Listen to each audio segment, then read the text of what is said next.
प्रदेश सहारनपुर से फिर एक दिल दहला देने वाला हादसा सामने आया। ये अभिनेता योगेश रोहिला ने अपनी पत्नी और 3 बच्चों को गोली मारकर हत्या कर दी। पुलिस ने किया गिरफ्तार। पुलिस की पूछताछ के मुताबिक आरोपी ने बताया कि उसकी पत्नी और गांव में किसी युवक के साथ उसकी पत्नी के अफेयर था, चक्कर था। उसी को शक को लेकर के अक्सर उन दोनों के बीच में झगड़ा हुआ करता था, लेकिन शनिवार की दोपहर इसी बात को लेकर झगड़ा काफी ज्यादा बढ़ गया और योगेश ने अपनी लाइसेंसधारी बंदूक निकाल करके अपनी 3 बच्चों और पत्नी को गोली मारकर हत्या कर दी।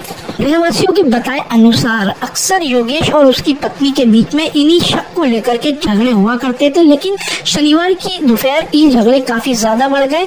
लेकिन पड़ोसियों ने सोचा झगड़ा रोजमर्रा की तरह है, तो पड़ोसियों ने अपने कदम पीछे ले लिए।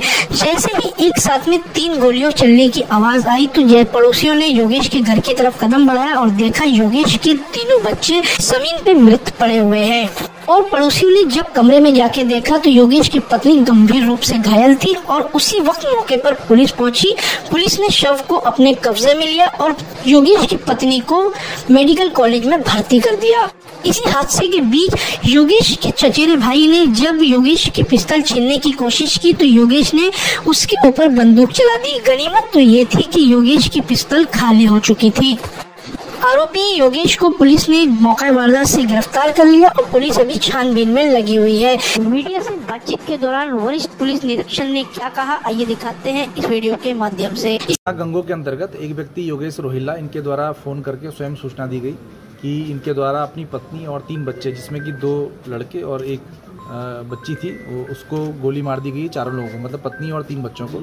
और इसके बाद इसके द्वारा बताया गया कि ये यहाँ पे अपने गांव में है, घर में है। पुलिस जब मौके पर पहुंची तो ये पता चला कि ये जो अभियुक्त है इसके द्वारा अपनी पत्नी और 3 बच्चों को गोली मार दी गई है। और जब इससे पूछा गया तो इसके द्वारा बताया गया कि अपनी पत्नी के चरित्र को लेकर ये परेशान था, इस वजह से इसने अपनी लाइसेंसी पिस्टल से इन चारों को गोली मार दी है, जिसमें से 2 जो लोग थे, पत्नी और एक बच्चा, उसको कुछ लोगों के द्वारा और पुलिस के द्वारा इलाज हेतु अस्पताल के लिए ले जाया गया है, जहां पर अभी वो पहुंचे नहीं हैं और वो अभी जीवित हैं। तो इसमें 2 लोगों की मौके पे ही मृत्यु हो गई थी और 2 लोग जो हैं उनको इलाज हेतु अस्पताल ले जाया गया है। अभियुक्त है वो पुलिस की हिरासत में है और जो उससे लाइसेंसी पिस्टल जिससे इसके द्वारा ये गोली चलाई गई थी वो भी बरामद किया गया है और इससे विस्तृत पूछताछ की जा रही है और इसमें विधिक कार्रवाई की जाएगी।